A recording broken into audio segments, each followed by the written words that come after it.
increased traffic complaints or what we anticipated from the school year with the buses and the farm tractors on the road.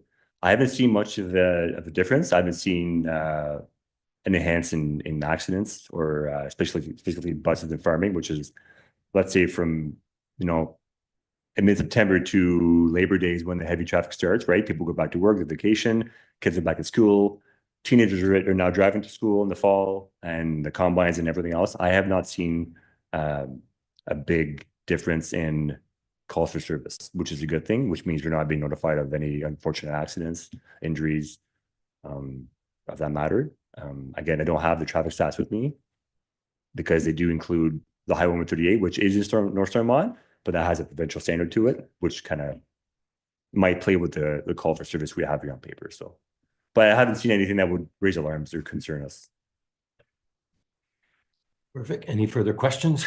So I think we always appreciate our constable. Maybe this year, not so much with the higher authority, because I think at the county council table, we're looking at budget and stuff, which I think is another matter. But as far as what you guys do for our municipality, I think is well received, and I think you guys do an awesome job. So I will thank you for that. And I believe we have a second delegation that will come up. So thank you very much. So now we have Brecken. I have to apologize. Is that pronounced Cares? Cares, yes. Okay. She's with a community engagement coordinator for Habitat for Humanity out of the Cornwall and the counties, and looking for budgetary consideration for critical repair projects. So welcome to us, and I'll give you the opportunity to speak to us. Fantastic. Thank you, Mr. Mayor. And yes, I did marry my husband strictly so that my last name was Cares, because I'm a fundraiser who cares. I was a fowler for anybody from out here, but don't hold that against me. So yes, I'm Brecken Cares with Habitat for Humanity, Cornwall and the counties. I've been with Habitat since 2016. So we're all a long time in here.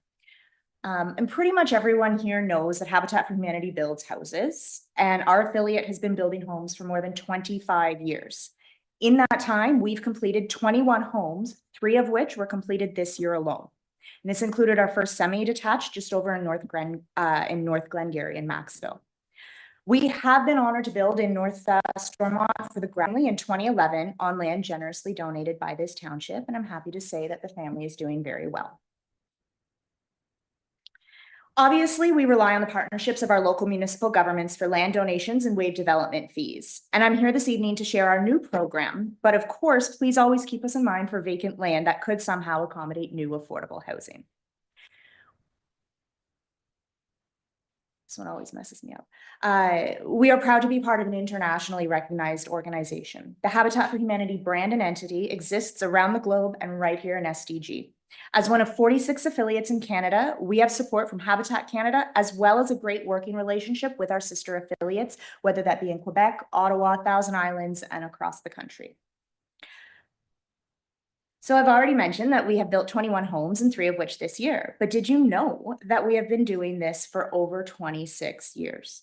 It also still seems that many people don't know that we don't give these houses away. We sell the homes that we build at fair market value, and we hold an interest-free mortgage.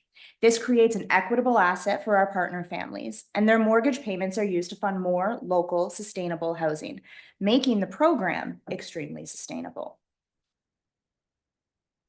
We also follow free land to make this possible. We have been in front of this council in recent years, to share the work and appeal for said free land. Following free land is just one way that our organization is sustainable.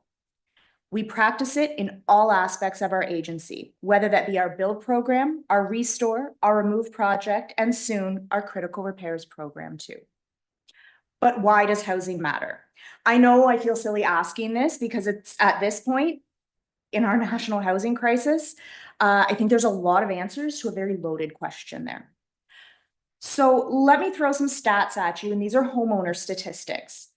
These are from StatsCan, and they do use Cornwall as a center point, but the rural statistics are very similar, if not actually a little bit more dire if you start looking at it all for the instance of home ownership in our counties versus in town.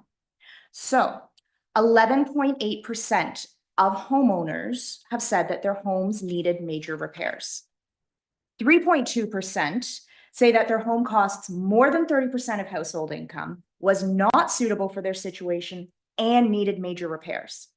And 3.9% are considered to be in core housing need. That is an astronomical number for homeowners.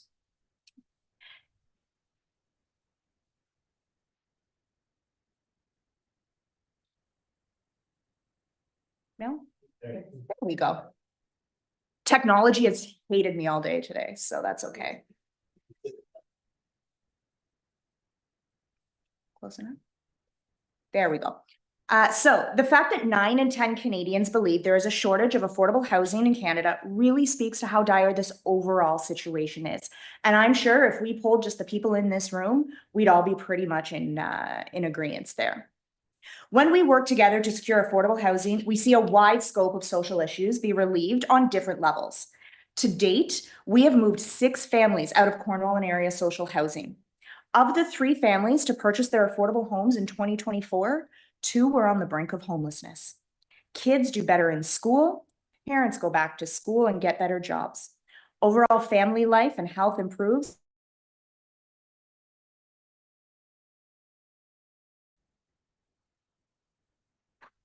All of those things. Our staff receives multiple monthly inquiries requesting help with a roof repair, a ramp, something like that. I had a call a few weeks ago.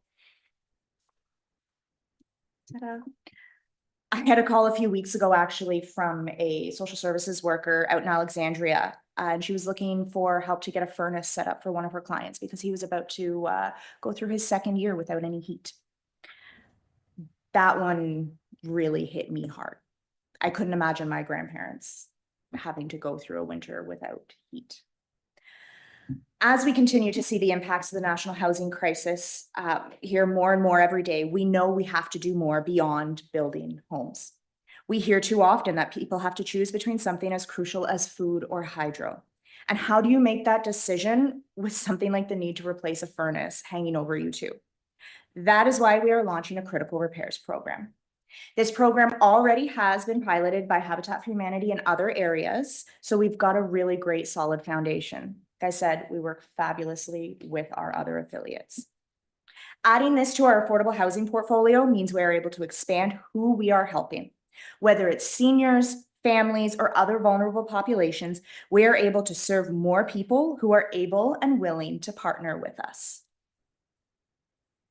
But what is a critical repair? By definition, a critical repair is something deemed essential for a resident to maintain a legal, safe, habitable home, or it can be an accessibility modification. We've heard firsthand from a key stakeholder, Mark, that a program like this would be crucial for his mother. In his case, she's lucky to have her son nearby to to help these much needed repairs, but not everyone has a Mark. With our critical repairs program, our team will assess projects to make sure the repair or modification is appropriate for the home. Then we complete the work. Much like the rest of our program, we are the builder and the bank. The homeowner will have their mind at ease knowing they are working with an invested and trusted community partner. And the intent of this is to not cause financial burden. We recognize these homeowners will have some form of equity in their home. And like the officer was mentioning, some of these fraud cases that are happening, we are seeing seniors coming to us or to other agencies, and they've been scammed out of money. One in particular was for window replacement. Well, in this case, when you're working with Habitat for Humanity, a trusted international brand, we're going to do it right. So eligibility criteria is still being finalized. However, key elements will include that the home must be the primary residence of the owner. The owner must be considered low income, and we don't know at this point whether that will be using LIM or LICO or a combination thereof. And property taxes must be up to date. It's kind of important. There must also be insurance on the home, and the owner must be willing to partner with Habitat. So, for example, we want to be able to help seniors with decades of home ownership under their belts, who may have a lot of equity in their home, but not the cash at hand to pay for often unexpected critical repairs. Not only will we be able to resolve the health and safety risk in affordable ways, but we will also be able to give the homeowner a sense of pride and maintain their dignity while staying safely in their own home. Much like our home ownership program, this is not a handout. Homeowners will be responsible to pay back an interest-free loan to Habitat, which will then be used towards other affordable housing projects. But if this would cause financial strain, we can make other arrangements, such as a construction lien, or again, we're always open to conversations. Project costs will be capped at approximately $12,000 each, but of course, not all work will max out those budgets. The number of completed projects will be dictated on the total value raised through our appeals like this and our sponsorship package that's already seen some success. The United Way has contributed $25,000 to help us get started, and Cornwall Toyota has come on board as a gold sponsor as well, and we are in discussions with every level of local government for this. So all of that raised money will be used to offset construction related costs, and goodness knows, we know there are a lot of those these days. So as I mentioned, we are appealing to all our different levels, and we are appealing for $10,000 each to help us seed at least one project in each township, municipality, or within the city of Cornwall. So why am I here asking for $10,000 if the project will self-fund? Because like everything in this world, we need to seed the pot. The long-term sustainability of this project will mean we will be able to offer critical repair support to our community for years to come. But if we don't have any money to start with, we can't get started. Building new affordable housing is only one part of the solution to the housing crisis. It has been estimated that for every new affordable housing unit being built, 10 are being lost. We need North Stormont's help to help preserve as much affordable housing stock as possible, not only here, but throughout the counties. Please keep in mind that any support received from North Stormont or any other respective townships will be earmarked for projects in that respective township. I cannot stress that enough. That is extremely, extremely important to us. All of this means we will be keeping people in their affordable homes safely and for longer. And with your help, we can do that one critical repair or two at a time. Any questions? Thank you. And I'll take it to Councillor McDonald. Thank you so much for your presentation. It's sounds like an amazing new program, and I know there is a lot of need for this. And we really, really appreciate the work that you do in the community. Definitely sad stories out there, and we all have been hearing them. I think our budget process is coming up, so it's definitely something that I'll keep in mind as we work towards 2025. Are you presenting to the counties of SDNG at the county council meeting? Through you, Mr. Mayor, we did submit a request for delegation. However, we were asked to submit essentially our case for support, these lovely 7 pages. And that's gone forward for budget considerations. They asked us not to delegate at this time. However, if county council requests, I will be there in a jiff. Awesome, thank you. The Councillor Bajelli. Thank you for the presentation, Reckon. Question that I would have is how do you plan to handle the sheer volume that I would anticipate that you're going to get? I can tell you firsthand that's probably one of the most common phone calls that I get on a daily basis is looking for funding for critical repairs. A lot of seniors, so you're talking about opening up the demographic across the board here. So just wondering if you guys have looked at being able to handle the volume that's gonna flow your way once this becomes public and gets out. Again, through you, Mr. Mayor. So the gates are kind of already open. As I mentioned, so I've been here since 2016. Our executive director is over 13 years in, and our finance and build coordinator is, I believe, 11 or 10 years in, and our family services coordinator is over 2 years in. So the fact that we have a lot of background organizational knowledge makes it a lot easier for us to handle this influx. We have had discussions with the City of Cornwall and their social services program with the Ontario Renovates program. So we know that we can align, almost work in parallel to them. And heck, if we're able to actually become one of the providers for Ontario Renovates, so much the better. But anytime that we do a home build, we get, again, depending on where we're building, when we build in Cornwall, we see a huge influx of pre-applications, and our plan is to run something similar. We have a really great system already in place, so yes, if the last time we built in Cornwall again was several years ago, but we got more than 40 applications, if I remember correctly, in that really short time. I wouldn't be surprised if we're in the hundreds for these applications.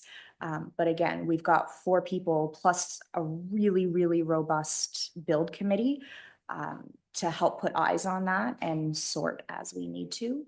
And just to give a little bit more confidence, our build committee includes Mark McDonald from St. Lawrence College, Mary Lee Smith, who was a home inspector for more years than I can count, Charles from City of Cornwall, who's the chief building inspector, as well as Hank Blasiak, who's also our board chair, and he was a fighter pilot and engineer with Bombardier.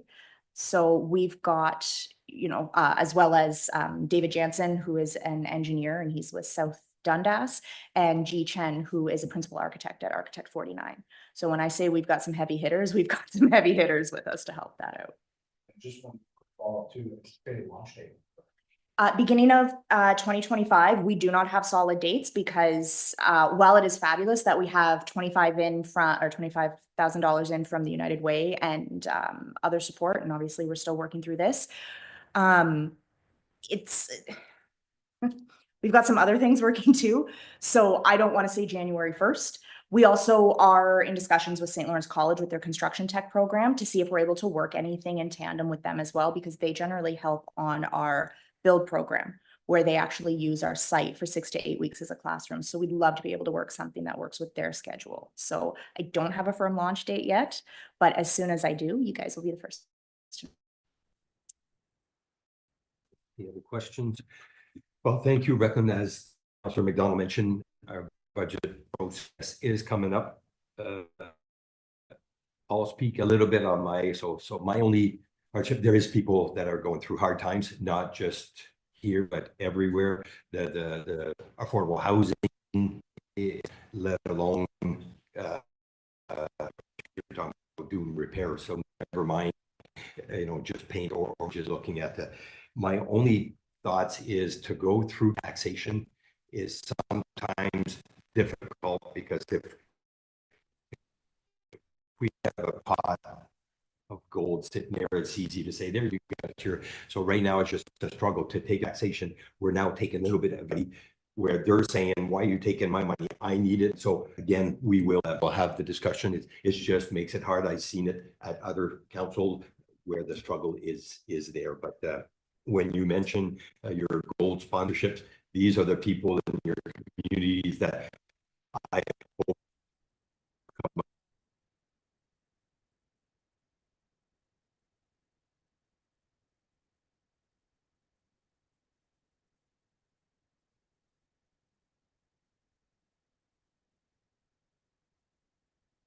So we'll leave it at that. I really appreciate though putting light on this. I know it's a big burden for many, and we'll see what comes out of our budget process.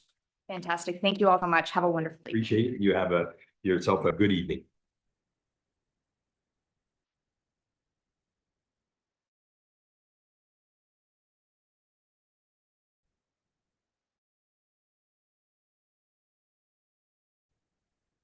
That is done for delegation. Moving on to the adoption of minutes of our previous meeting, Madam Clerk.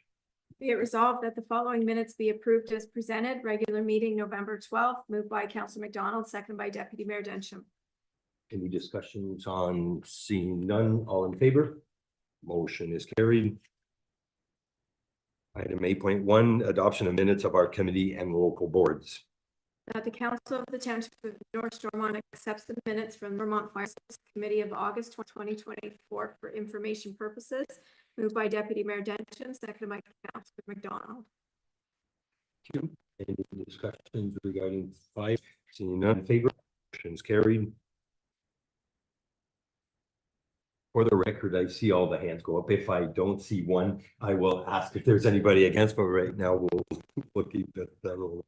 Item 9, so receiving our monthly staff report and recommendations. That the Council of the Township of North Stormont approves the addition of no parking signage along 2nd Street, Chrysler from Queen Street to Chrysler Fire Station in order to alleviate congestion and ensure unimpeded access to the first responder emergency vehicles. Moved by Councillor McDonald, seconded by Deputy Mayor Densham.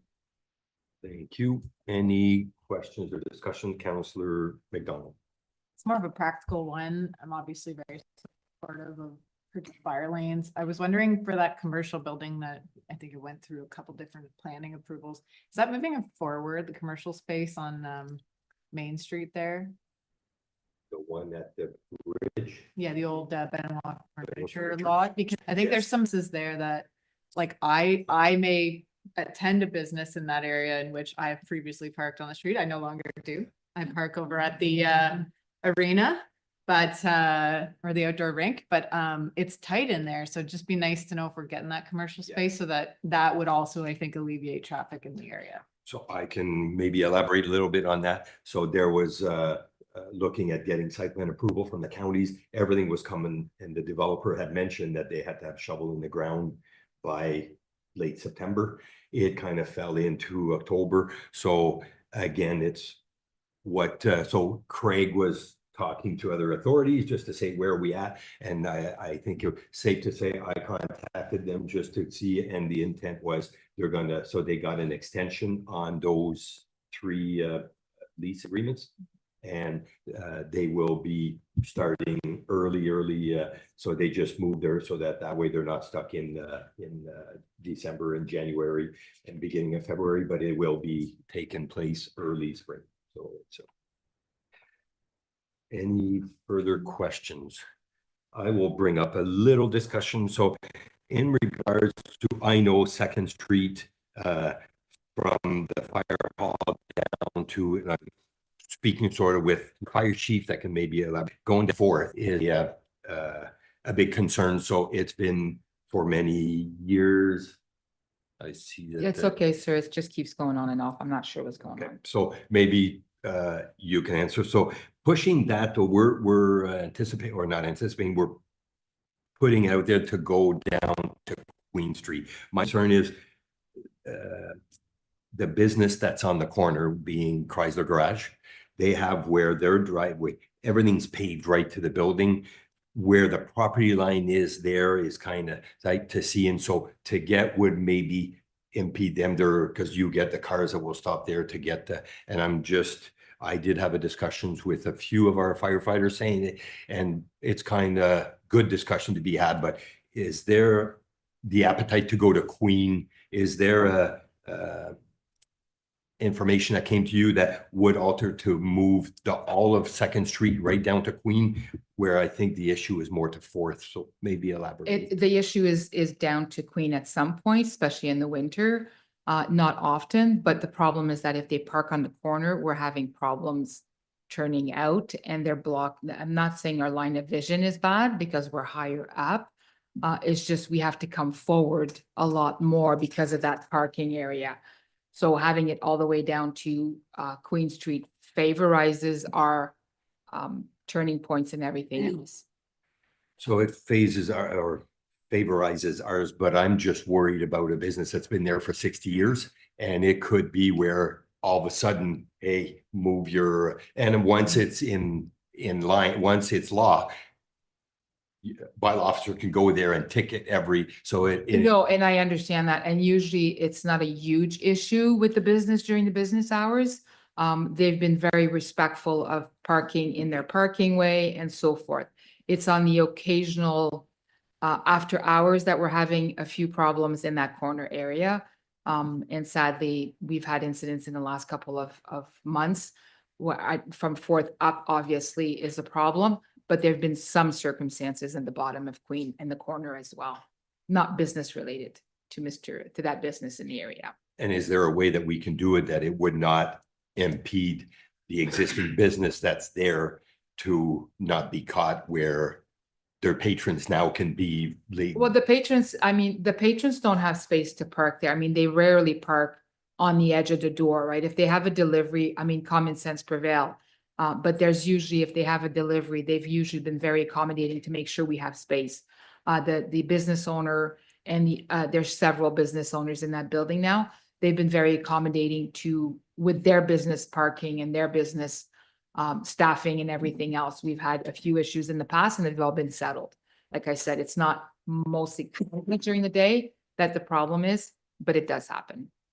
And last, is there a way we can deal with where we're only putting down the no parking on the south side of the road?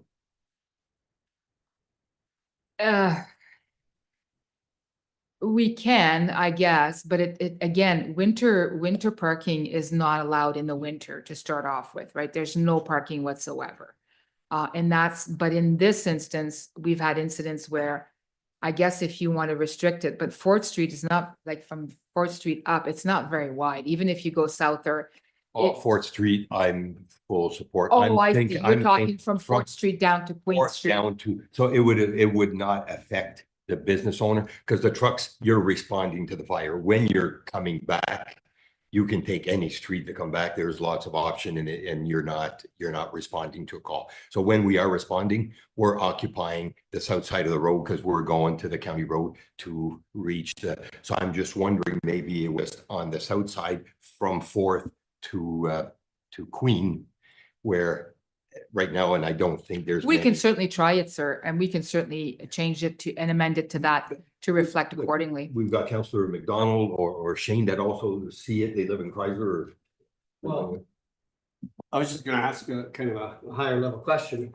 What level of consultation was done with the businesses that are on that stretch to discuss the impacts and or possible other solutions? Was there any?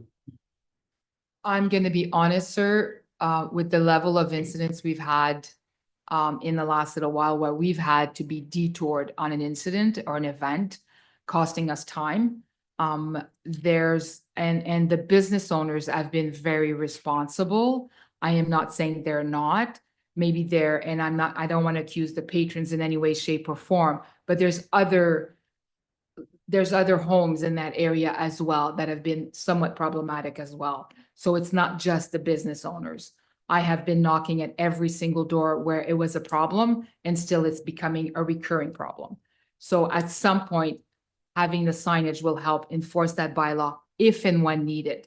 It's not, it's already existing. We're just adding the signage. We're not changing the bylaw. We're just adding the signage to the existing bylaw. So just follow up on that one then. So what is the plan in terms of enforcement then? Because again, just putting signs up doesn't necessarily change behavior either. What's? The bylaw stipulates on signed, no parking signage. So we have to put the signing to be able to enforce the bylaw. No, If- okay, so assuming we put the signs in place. Yeah. What's your plan in terms of enforcement then? And we're gonna have to go up the road, and I'm gonna let them know that the enforcement, and it's been forthcoming. They've been advised on many occasions that we can have them towed as well. We just don't want to go that route. This is more to facilitate the trucks, and hopefully that will encourage them more so not to do it. It's a very difficult position to be in with the bylaw officer as well. I get that. And again, I really actually appreciate the way that you enforce, but it does make it difficult to understand when we go. We've through this educated process, how- we've educated them. how to They've straighten all it been, out, you know, so. CEO Calder, did you want to?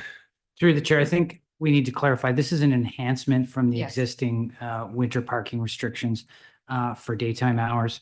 I, as the CAO, if we are going to impose or introduce these no parking areas, that we do have to do consistent enforcement.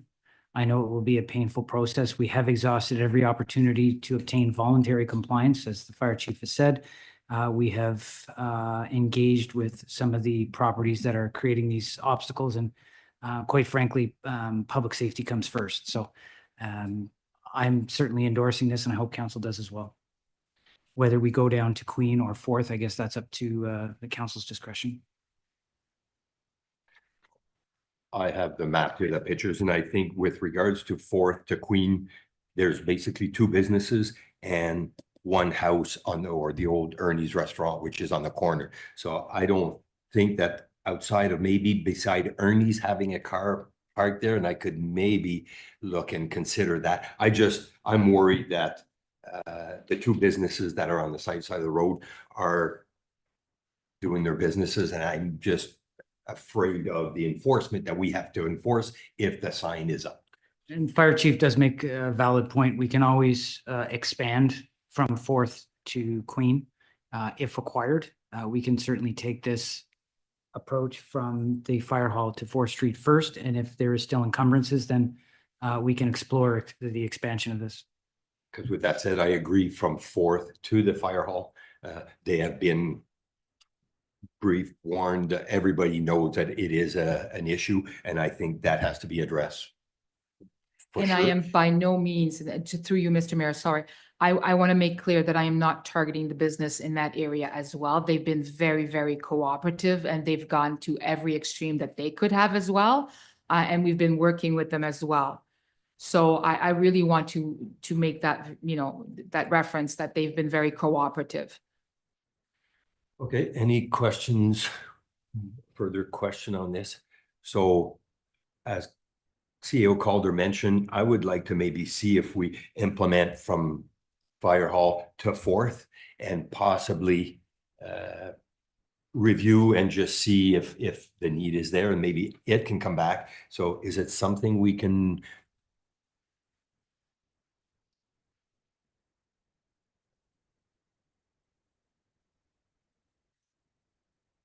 Yeah, so but is council comfortable if we deal with the problem at hand, I think is up to Fourth Street, and then we can kind of analyze and see as we move forward with Just provided that the staff evaluated and let us know if there is, because obviously, like you said, the public safety is a priority. So I'm fine to support it as long as it's reviewed. The other, and Councillor McDonald kind of shared her thoughts with me a little bit, in the sense that even some of the businesses have put on signs there about parking.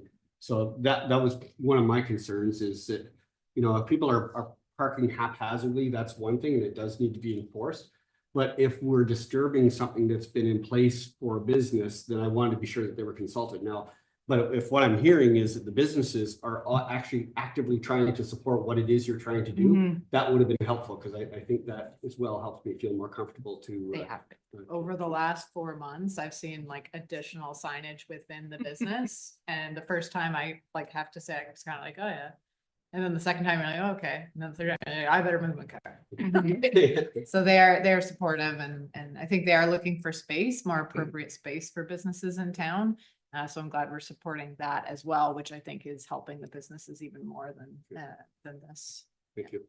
So if I captured this right, that we didn't provide it to the council of the township of North Stormont alters the original motion from Queen Street, Fourth Street. I think that's the only alteration.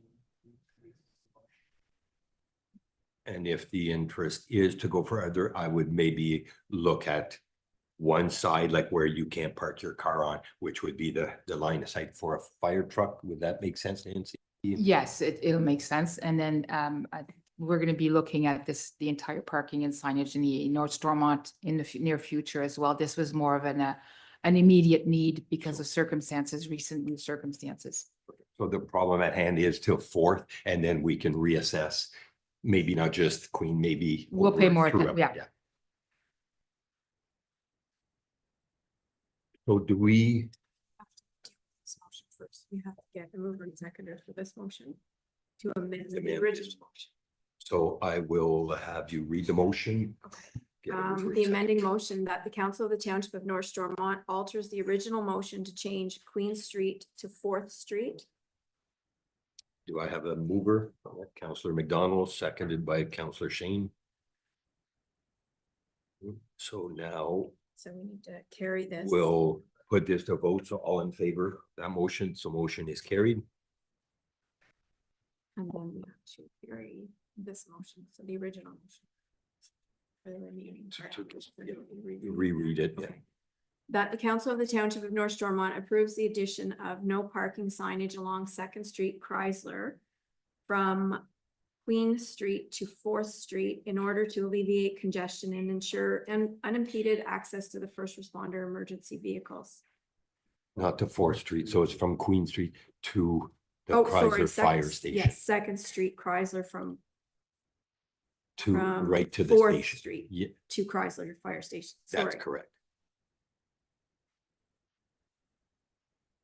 And it was moved by Councillor McDonald and seconded by Deputy Mayor Dencham.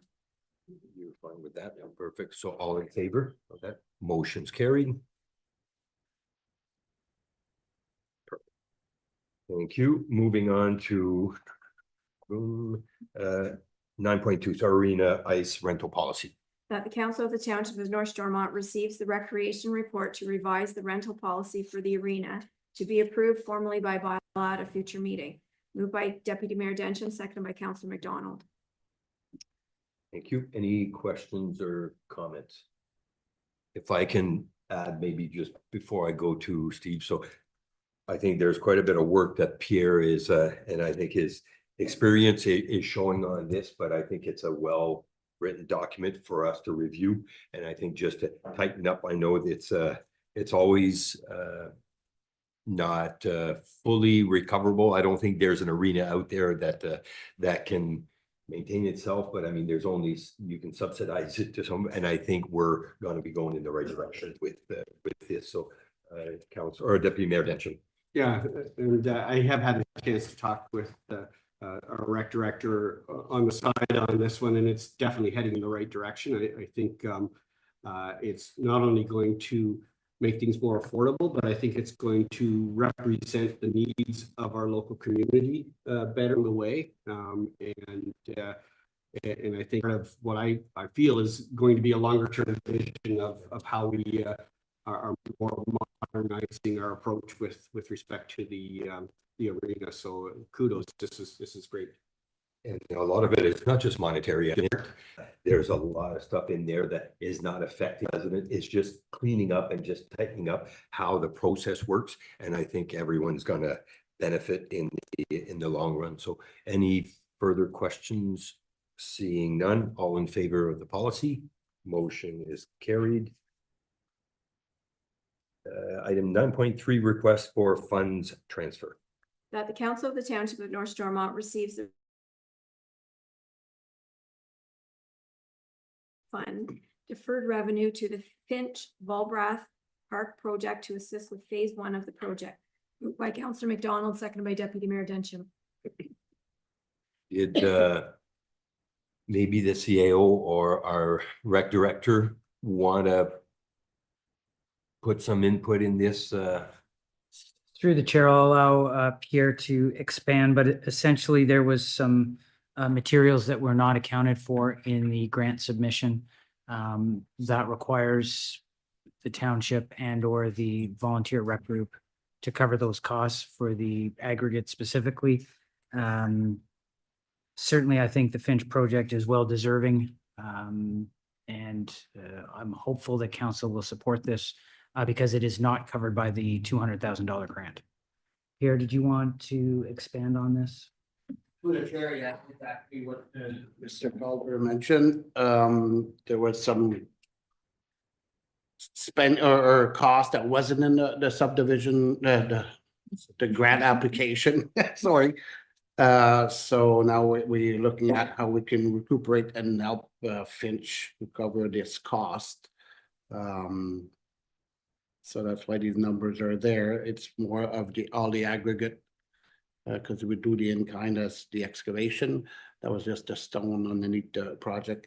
It is elevated quite a bit because the idea is future, if there's a washroom there, it'll have to be a holding tank, so we couldn't keep the same height as we had for the baseball field, so that's why we required some extra aggregate to make sure that there'll be the proper drainage when it comes to the bathrooms and all that.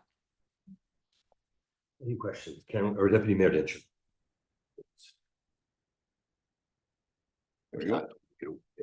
Thank you through you, Mr. Mayor. So I actually have a few questions because the money is where we're going to get the money is from the community benefit fund, correct? Is that where we're saying the money will be taken from? Kim, And can we describe where that came from, like what that is specifically? Through you, Mr. Mayor, these are unspent funds from that community fund with EDP agreement that have been simply put to a deferred revenue account to be used at a later date because they had not been used. Okay, yeah, and so, yes, that's what I thought it was, but I wanted to confirm, thank you. Second of all, so I'm comfortable with those funds because I think they were directed to community work. And generally speaking, when that happens, it quite often goes to rec, or at least a good portion of it goes to rec because they represent our community activity.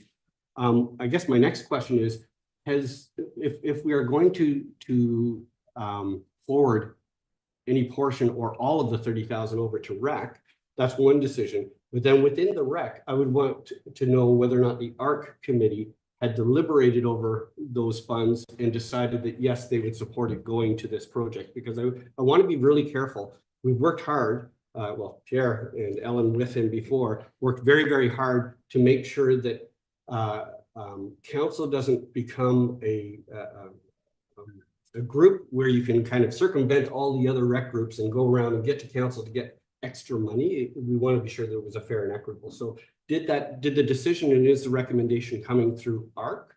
Or is this something that we're asking council to decide independent of that? No, through the chair, it's a report that I.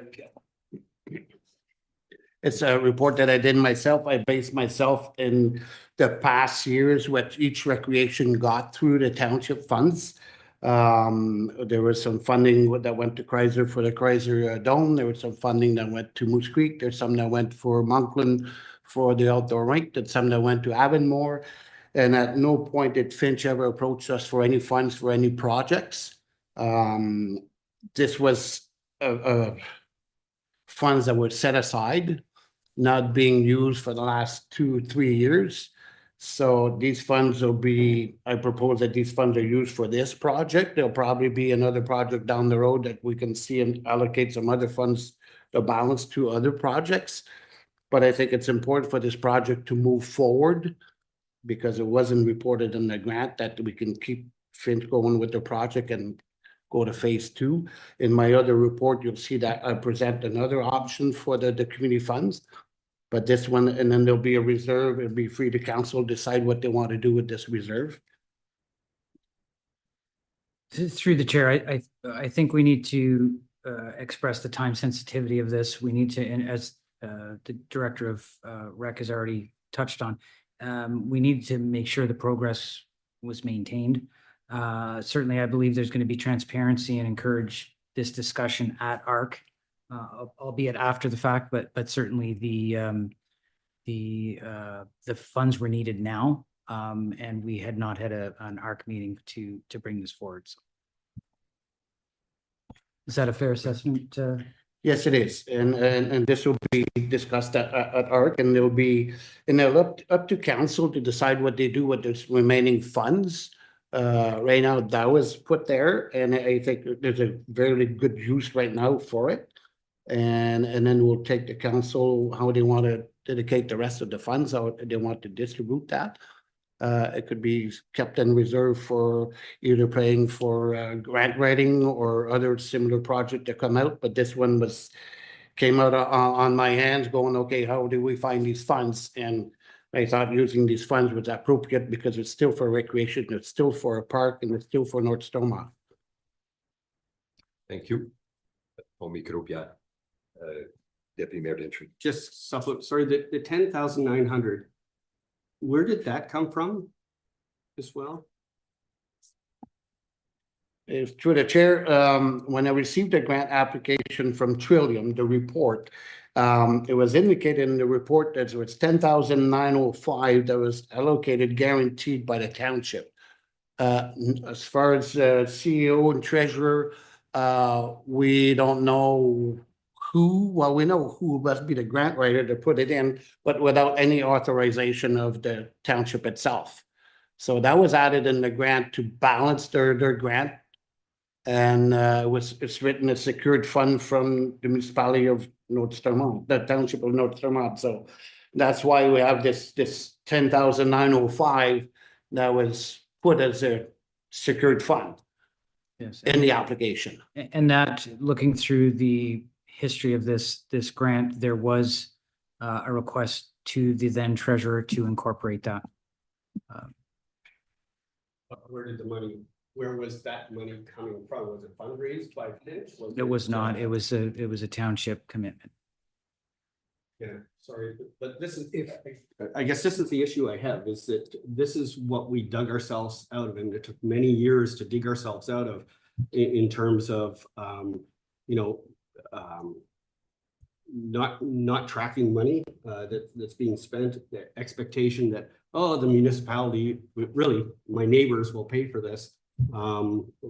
When somebody has a good idea. I'm very supportive of the work that's going on, but we need to be in control of the money, and I don't mean control of the money. It shouldn't be council making these decisions. We'll make an overarching decision in terms of how much money we would take out of ratepayers taxation to go into rec, but then it needs to be a fair and equitable decision-making process for the ARC. Otherwise, we'll end up right back where we were when I first joined council 6 years ago.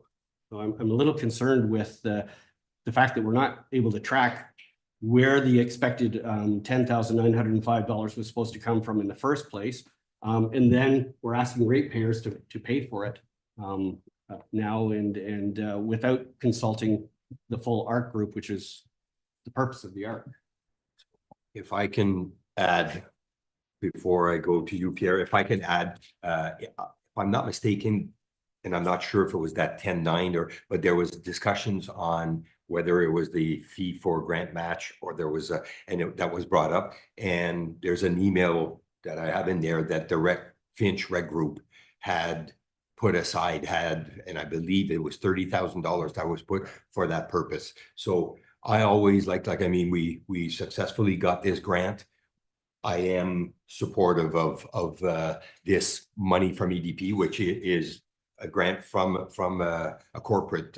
So I believe that we can be there to help them, but I like to still see an investment from the groups, an ownership from the group. So there's possibility that there can be discussions on the 30. I'm in support, but like you said, to just say, okay, there's another 10, it always seems to escalate. We got to be careful on. I just wanted to tell council that I did advise all amalgamated recreation that any grant in the future that has a township as a co-signer or the applicant, that they'll be reviewed by the director before anything moves forward. But this grant came in, was applied when there was no recreation director, and I believe Mr. Calder wasn't present when the final got done, and we came up with this number unapproved. So I can guarantee you that no other grants will be done this way without approval from, first of all, from council for any committed fund, establishing a procedure how the future grants will be applied if the township is involved as far as recreation and funding. So ARC are aware of this new formality that's going to take place. So we're not in a situation like we are. Fortunate, this is funds that came in from committee funds, so it's not tax-based funding. So that's why I thought it'd be better to use it from there than use our taxation system. So right now, the motion that's on the table, I believe, is for the 30, correct? Yes. Yeah. So maybe we'll leave it at the discussion for the 30, and we can kind of see where we go in regards to the additional stuff that's in the report. Through you, Mr. Mayor, the total bill is over 40. We're requesting, the request is for 30,000, and then the rec association would have to come up with the balance of 11,000. So it's not like we're paying the total bill. We're asking for them to also, support this project. Any further questions? So the motion is read. All in favor of the motion? Against? Motion is carried. I mentioned it, I knew I was going to put it in use. Okay, so moving on to item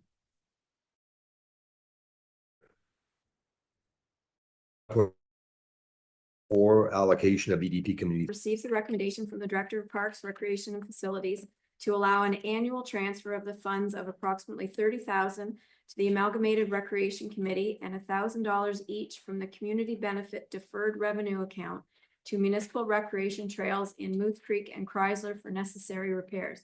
Moved by Council McDonald, seconded by Deputy Mayor Dencham. So what this is, so what's so-called, I think 300, there's CIP, so I'm not sure when did we start, what we are at now, but do you have a number?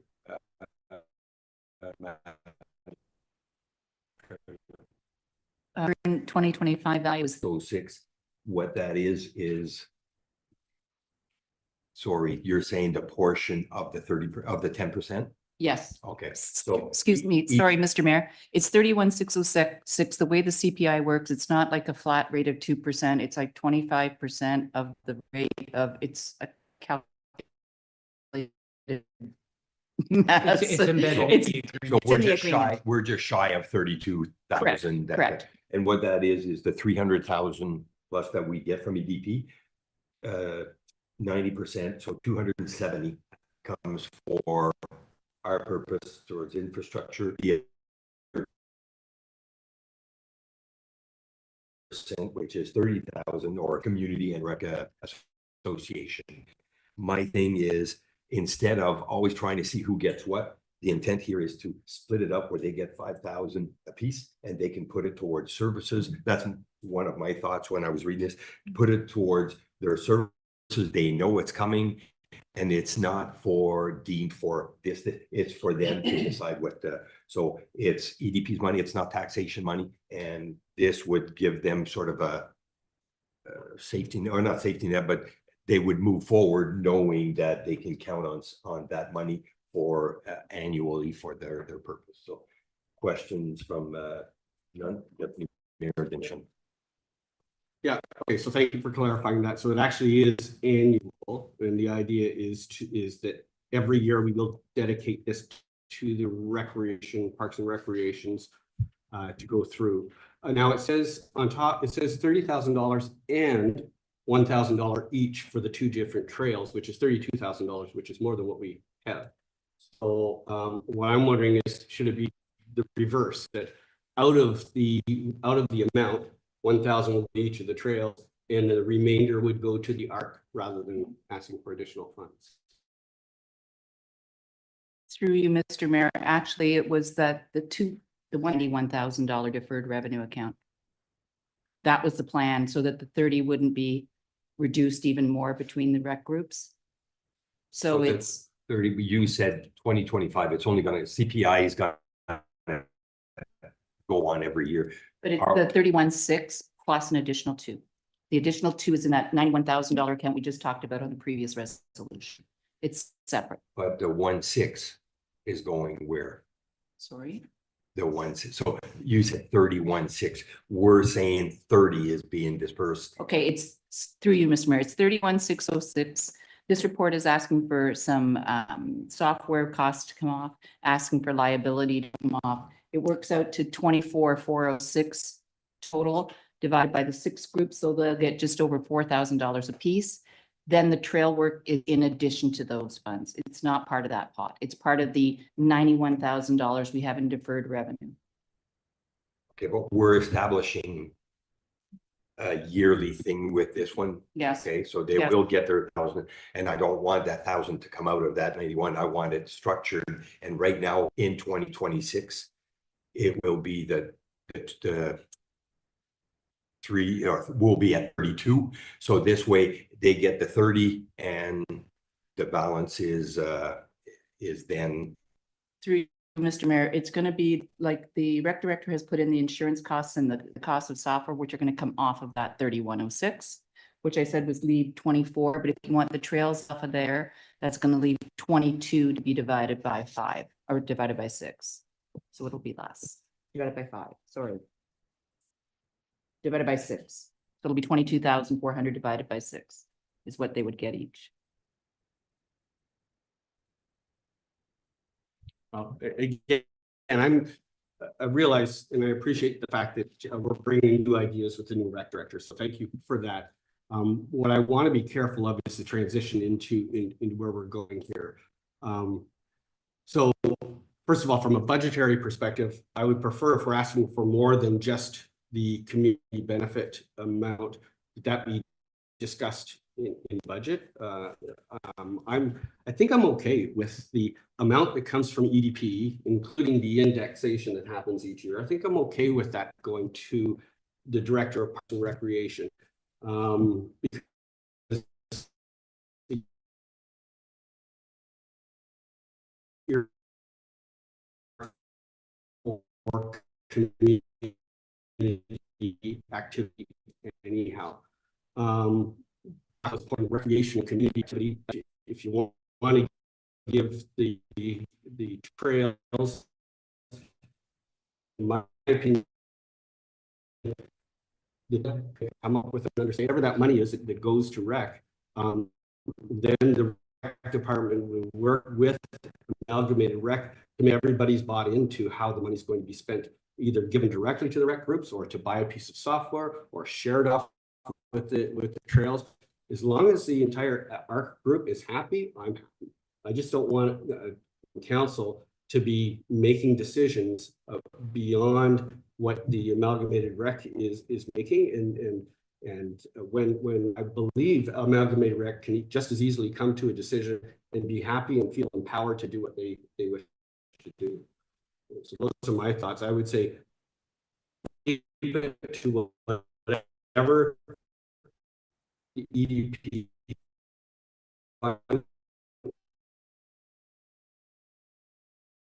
and I'll support it. I don't want to go directly. Through you, Mr. Mayor, can I just get some clarification through you, Mr. Mayor, to Deputy Mayor?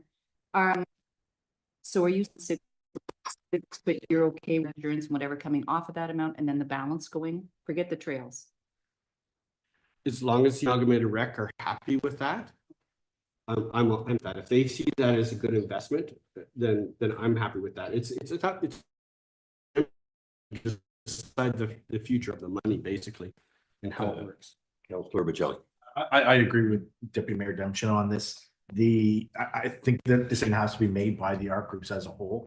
There may be some that are going to get an added bonus using the booking system more so than others. Same with liability in that, just based on the volume that they do.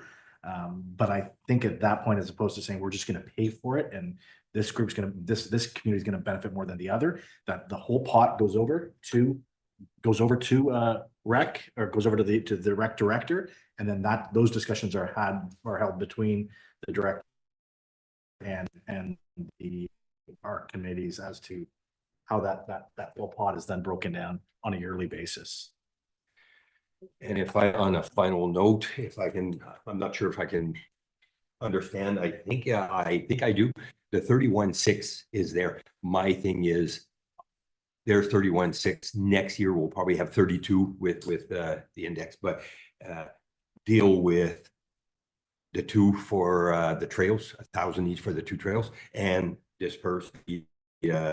So we're talking between the six, we're talking $300 to say, oh, we're gonna. It's just that I don't want to go into the reserve, because eventually there might not be a reserve, and we're trying to say here's what we're giving, and it's basically the 30% from EDP's community fund, and whatever that is can be divided up. Does that make sense? Or Deputy Mayor Demchin, is that what you? So the 30% is there for the community and giving it to the rec director and the ARC to determine.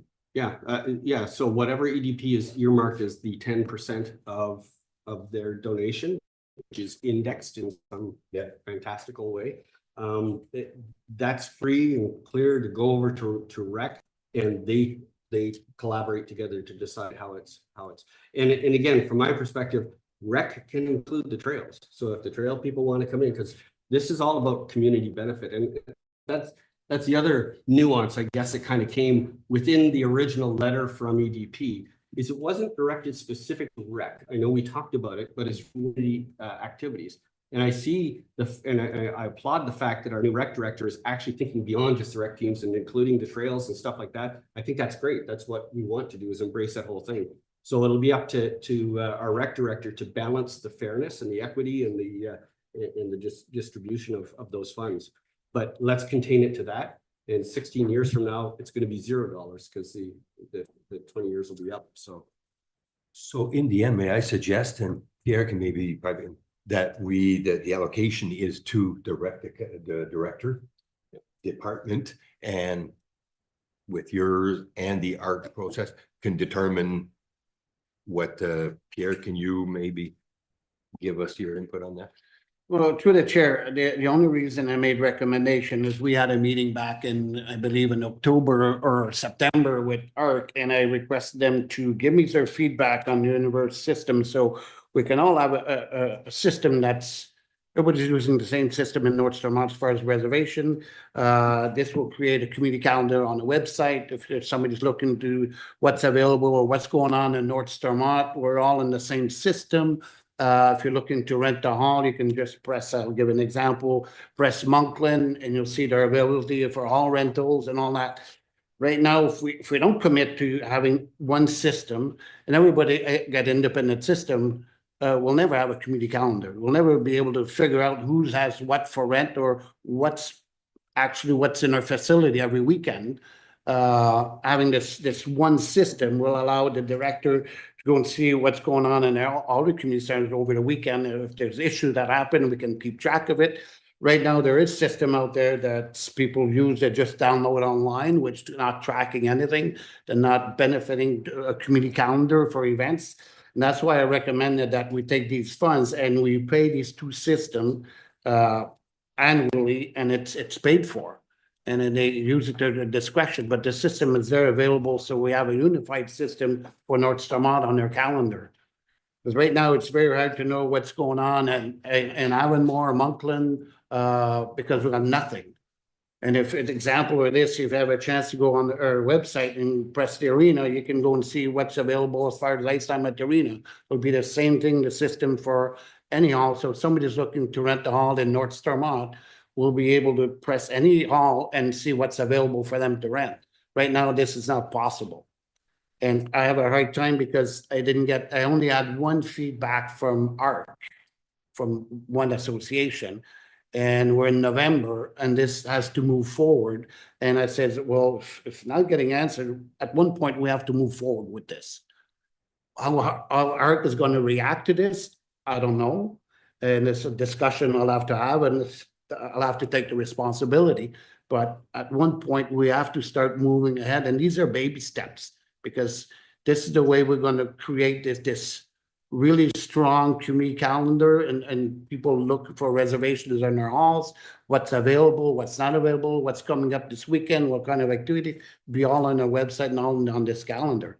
That's the reason I'm pushing that everybody joins the system, and it's a very easy system to be trained on.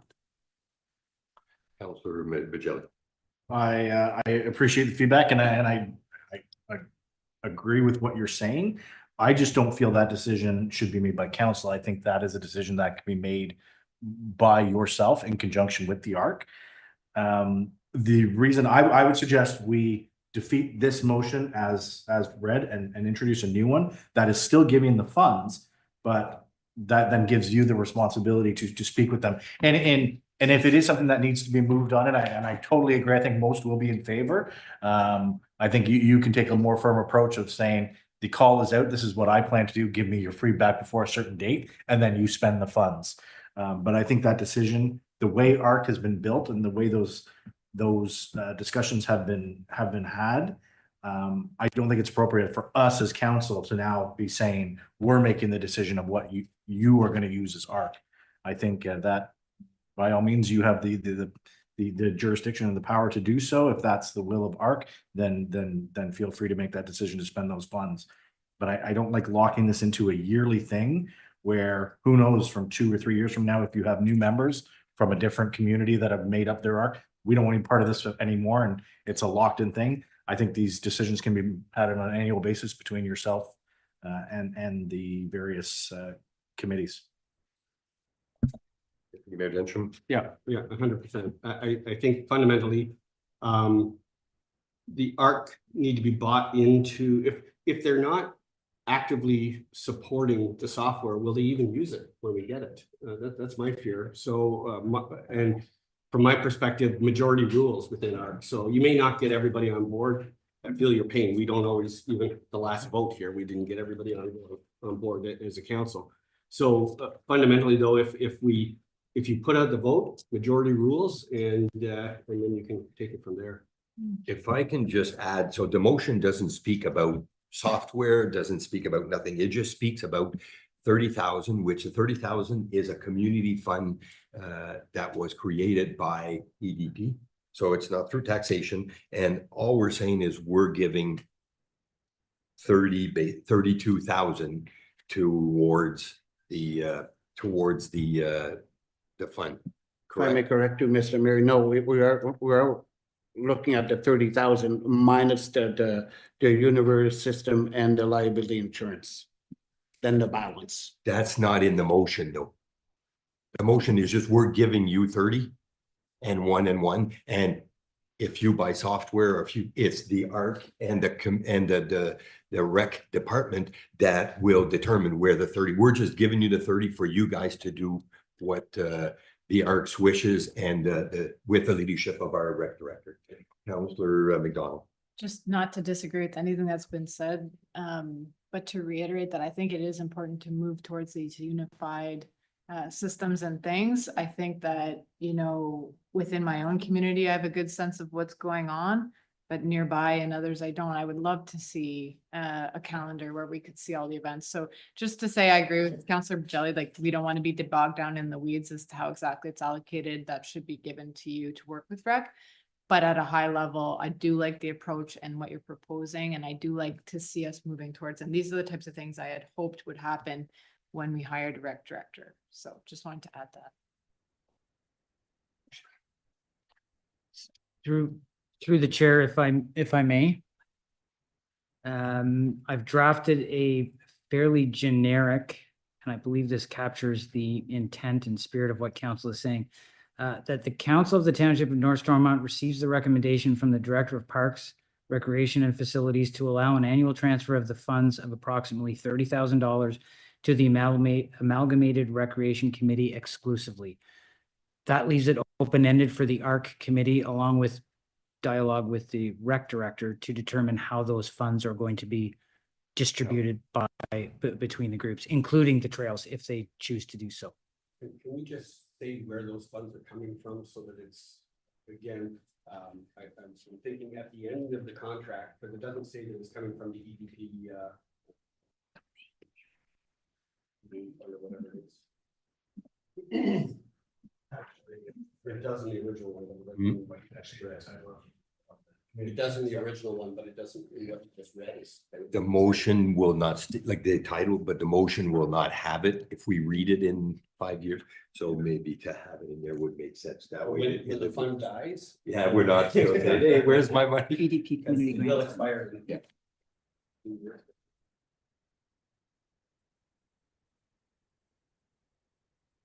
So through the chair, I've just amended this again, and I'll read it again with the addition. So that the Council of the Township of North Stormont receives the recommendation from the Director of Parks, Recreation and Facilities to allow an annual transfer of the funds of approximately $30,000 to the Amalgamated Rec Committee exclusively, funds being received from the EDP Community Grants Funds.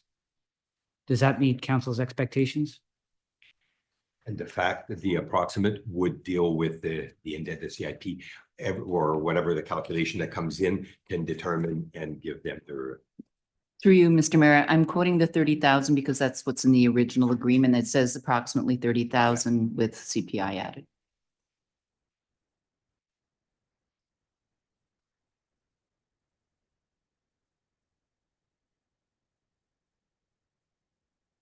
So council seems to agree. I'll just get a nod from our rec director. Is that something that will be able to work out with yourselves and the rec groups? Through the chair, we just have added something at the end. I'd like to reread the motion with the addition that the Council of the Township of North Stormont receives the recommendation from the Director of Parks, Recreation and Facilities to allow an annual transfer of the funds of approximately 30,000 to the Amalgamated Recreation Committee exclusively, funds being received from the EDP community grant funds annually. And we'll need a mover and seconder for this motion. Moved by Counselor Bajelli, seconded by Counselor Shane. All in favor of that motion? Motion's carried. No, deal with the original motion. Yeah, so to deal with the original, I'm always, Yeah, eh, we can defeat that. we can. You want me to defeat it and then- reread the original Yeah, motion? just reread it and then I'll. The original motion that the Council of the Township of North Stormont receives the recommendation from the Director of Parks, Recreation and Facilities to allow an annual transfer of funds of approximately 30,000 to the Amalgamated Recreation Committee and 1,000 each for the Community Benefit Deferred Revenue Account to Municipal Recreation Trails in Moose Creek and Chrysler for necessary repairs. Was moved by Councilor McDonald, seconded by Deputy Mayor Denton. All in favor? Against? 1,000. So motion is defeated.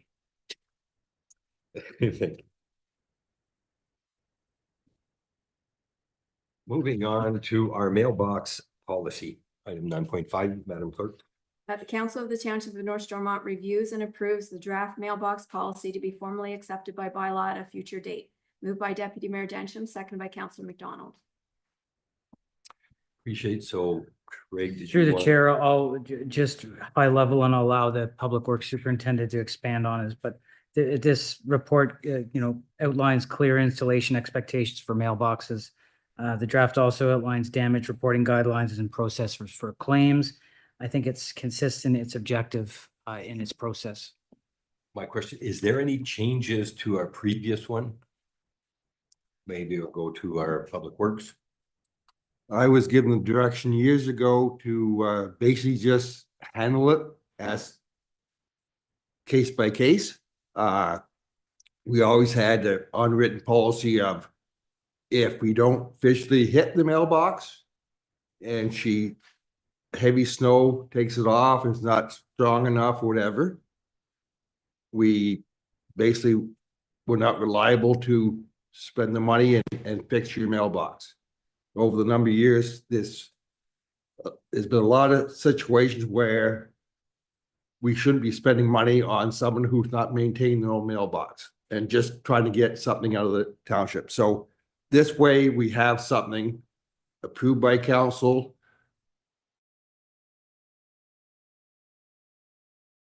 This is what we follow, not case by case or who made this policy, where do you get the policy? We never had one before and in the future, there might be more policies and stuff come up that I was given direction just to look after it, right? It's not a big demand for us, but just in case, I had people in summertime said the snowplow hit it last winter. So So through the chair, just to clarify, there is no current policy that we have written up for this. This would be a new policy. The director superintendent was actually talking about what he's been given as like a procedure to follow kind of thing, but there is no current policy in place for this. Just out of curiosity, on average over the years, like how many complaints or how many times do we get residents coming into? usually my guys know if they hit a mailbox. I would say, and all depends on the winter, depends on the snowfall, depends on the freeze thaw, how heavy the snow is. I would say maybe might be 50 and maybe half of that, well, way over half of that is I can prove that if I'm notified quick enough, I can prove that, no, it wasn't us. I had laneway people cleaning laneways, drive over it and blame it on the township. So that's why we have the quick response in there. We can't, have 3 or 4 snowfalls and come back and say, well, you did this back 2 weeks ago. So. Any questions, Deputy Mayor Denton? Thank you, Mr. Mayor, and through you. So it's great. Actually, I was I was the recipient of a new mailbox at one point because mine was nicked and I called the next day. So, and thank you, Blake, for doing that. That was many years ago, though. Item 5, mailbox installation guidelines. The second last bullet says residents are responsible for maintaining the driving surface in front of the mailbox used for mail. Does that mean maintaining the snow around it? Should it be? Or That would basically, there'd be two sides to that. Many complaints come in because like now with the proper installation and guideline kind of, they come in, they put a little bit of gravel on top, the mailman comes and just sinks down. They say, don't get the mail, and that they tell it's our responsibility to put the gravel in that area. And also in the Canada Post, you have to maintain clearance for your mailbox. So there's been cases where I said, well, if you leave your banks out by your mailbox, you know, and that we hit that, a little bit of that bank, we're talking just inches. If you don't keep it clear, how can we, you know, it's not our fault. We never hit it with the plow. We hit it with the snow that you're leaving by the mailbox. So. yeah, I wasn't sure whether it was just snow you were talking about, but. And granulars there to maintain the height. Okay, in item 9, it is the appeal process. It doesn't say who will hear the appeal and who makes the final call. Is that yourself or is that the CAO or? Well, I think in there it says a written, what I said. Residents may appeal the municipality's decision regarding the mailbox damage. Yeah. So rewriting.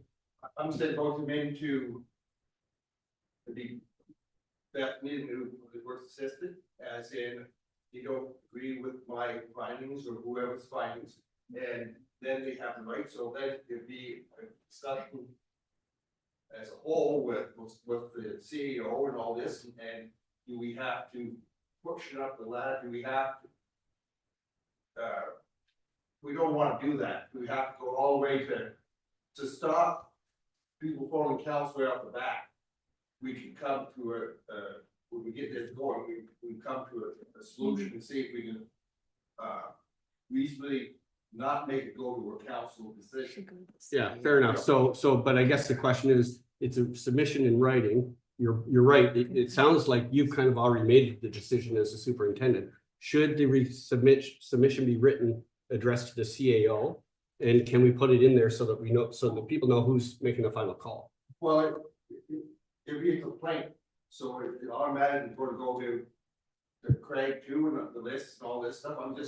What I'm trying to do is kind of not have, you know.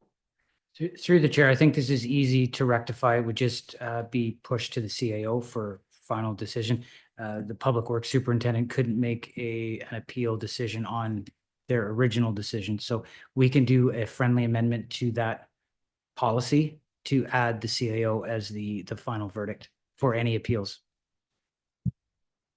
Perfect. No further questions. All in favor of the policy? Motion's carried. Moving on to item 10, municipal bylaws. 10.1 is bylaw number 93-2024 in regards to K9 transport services agreement with the Township of Russell. Be it resolved that bylaw number 93-2024 being a bylaw to repeal and replace bylaw number 57-2001 to appoint an animal control officer and to enter into an agreement with the corporation of the Township of Russell for certain bylaw services regarding dog complaints, pickup and transportation of dogs running at large. Be read a first, second, and third time, passed, signed, and sealed in open council this 26th day of November 2024. Moved by Councillor McDonald, seconded by Deputy Mayor Densham. Any questions? Comments? Seeing none, all in favor? Motion's carried. Moving on to bylaw number 94-2024 for animal shelter agreement with the Township of Russell. Be it resolved that bylaw number 94-2024 being a bylaw to repeal and replace bylaw numbers 20-2019, 80-2020, and 80-2022 for pound services and to enter into an agreement with the corporation of the Township of Russell for the use of the Township of Russell Animal Shelter for stray dogs, be read a first, second, and third time, passed, signed, and sealed in open council this 26th day of November 2024. Moved by Councillor Shane, seconded by Councillor Bajelli. Thank you. Any questions in regard? I think we were, well, was there anything Through the after chair, fact that you want to there share was with no us? significant changes. There was a few grammatical shifts that I worked through with our counterparts at Russell Township. This will give us the opportunity to start an educational process with our community, explaining the changes and the start date of Russell Township providing both services for January 6, 2025.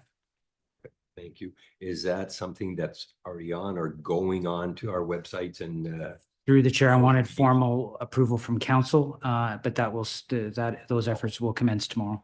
thank you very much. No further questions. All in favor? Motion is carried. Moving to bylaw number 95-2024 about renaming a street in Riverview subdivision.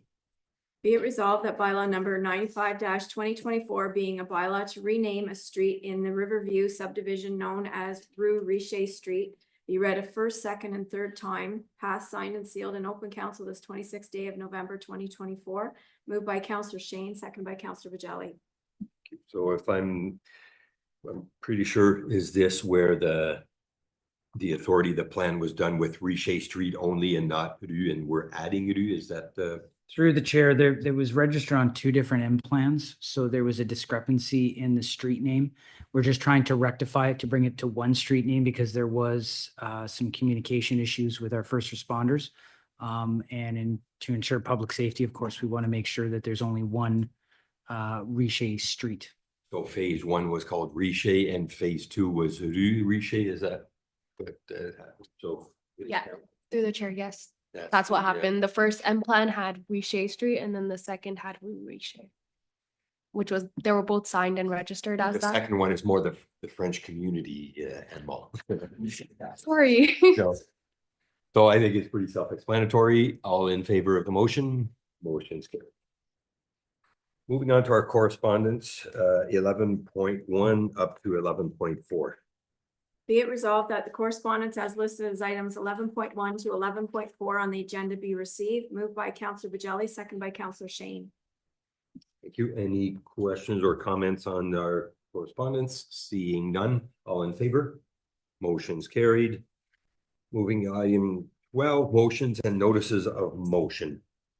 So before we get into this long-winded note, so basically this motion is in support. So the Ontario or Eastern Ontario Wardens Caucus is our region's voice. So they stand for 103 rural and small urban municipalities in Eastern Ontario. Excuse me. Their top priority is municipal infrastructure that supports economic growth, enables housing, and fosters community well-being. On behalf of the Township of North Stormont, I'm pleased to join our municipal partners across Eastern Ontario Wardens Caucus region in bringing forward this resolution.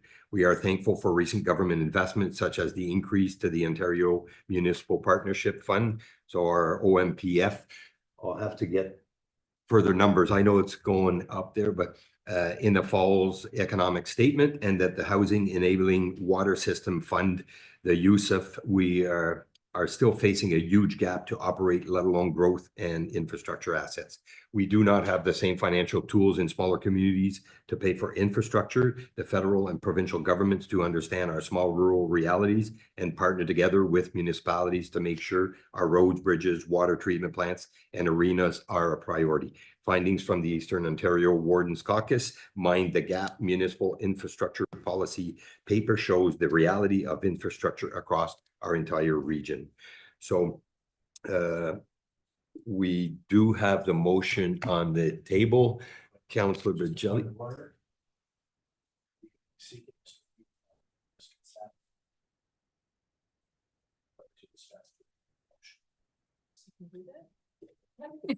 We all have.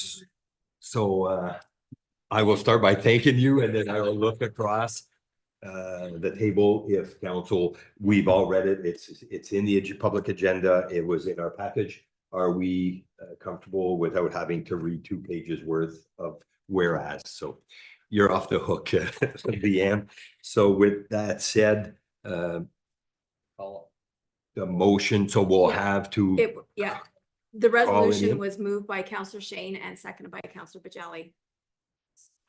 So with that said, all in favor of the motion? Motion is carried. Thank you, Councillor Bajali.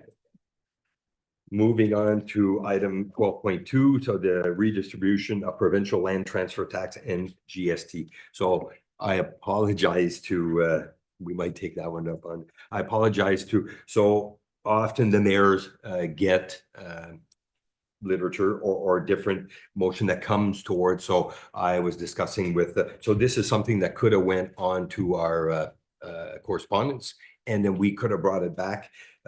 I think there's value. It's on there on the motion. So I think maybe we will do, we will go through with it and get a vote on, see where we stand. So I will, how did you call that, Adrian, as regards to So would you, make the motion? Okay, so I'll just on a point of order. I believe, Mr. Mayor, if you seek it, you'll find that there's unanimous support for council to dispense with the reading. Perfect, thank you. Again, is council comfortable with dispensing, or do you want the motion?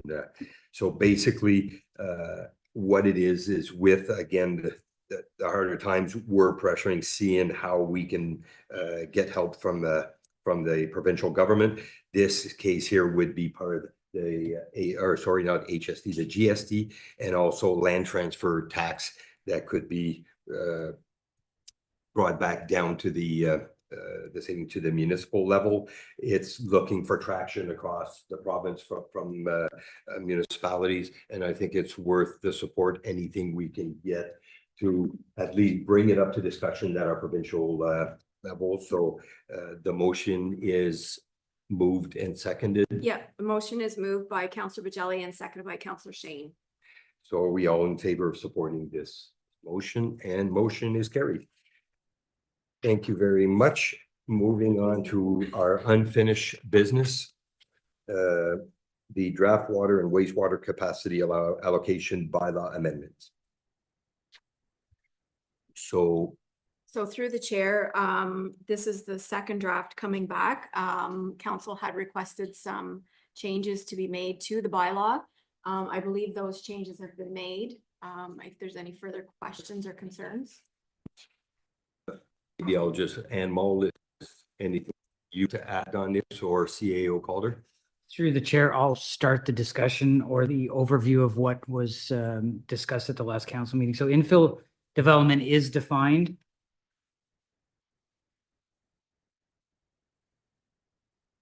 I'm not sure what though.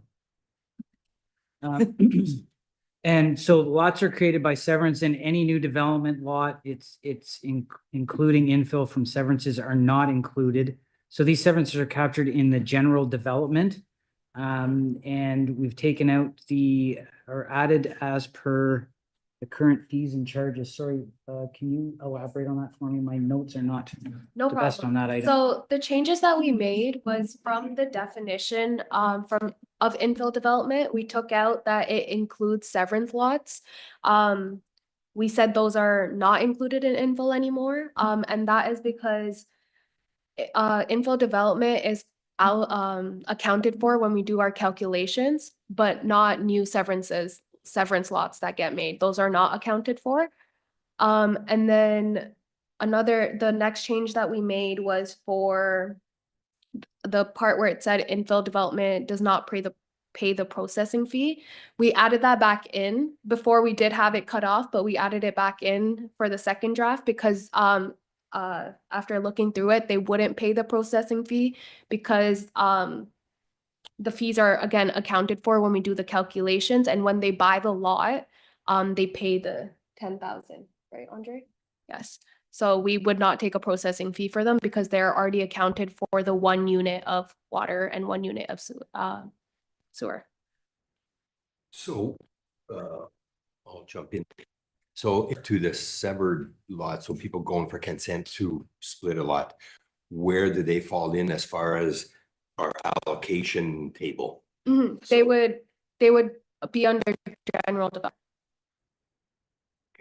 As one alone would. Yes, so we do severances in the condition for a severance, we would say that they would have for allocation and that would be a condition of severance. So before their severance goes through, they would apply for the allocation. And then I would clear the condition with the counties with that. So we would give them, like, I think you're referring to, like, as for numbers, which one do we go through for severances? They would be through general development because that's what we've been doing the past year as well. And when you state that the infill lots do not pay the fee because we get it from the 10,000 that they would get for a water allocation, does that not apply to a developer? It's the same thing. They will pay the 10,000 and we're requesting that they pay 250 per lot of, so I don't know where it stands, why we would. Well, no, the reason they're not paying the processing fee is because when we do the actual calculations for the allocations, we account for infill lots in the already in the thing, in the villages, sorry. So that's the reason they don't pay the processing fee. Yeah. Any further questions? Seeing none, so this is not a motion, it's just to be brought back at our next. No, yeah, so through the chair, yes, we will, if council is agreeable to all of the changes made in the bylaw, we'll bring it back to our next meeting and pass it. Perfect. The bylaw. Good, perfect, thank you. There's no new business. Looking at our schedule of our upcoming meetings, so we have actually tomorrow morning committee of adjustment at 8:30, and the one and only meeting in December will be held December 17th for our at 6 o'clock for our regular council meeting. Is there any closing remarks from members of council? See, Deputy Mayor Densham. Just a reminder to people that there is the holiday train coming tomorrow. No, the 28th. 28th, Thursday. Thursday. Yeah, Thursday. So 2:40, I think it is, somewhere around that. So hopefully anybody can come, and remember to bring your food donations for the food bank. Thank you. And I think it's been gaining traction. I think every year I'm amazed when I show up and I see the amount of people. I'm always doubtful, but you know what? It's great, growing traction. But, and on my final note, I'd like to mention people listening in, it is this Christmas season, so we have our Santa Claus Parade of Lights, I believe in Moose Creek, Chrysler, Finch. So support your support your communities. Make sure you get out and enjoy the parade. So thank you very much. With that said, we will move into ratification bylaw. Be it resolved that bylaw number 96-2024 being a bylaw to adopt, confirm, and ratify council's actions at its regular meeting of November 26, 2024, be read a first, second, and third time, passed, signed, and sealed in open council this 26th day of November 2024. Moved by Councillor Bajali, seconded by Councillor Shane. You all in favor? Motion's carried, and our adjournment.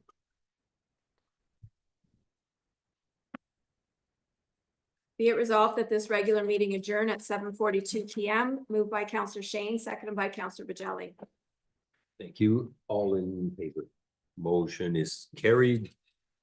And that is it for our meeting. Thank you very much, everyone. Thank you, council, and have yourself a good night.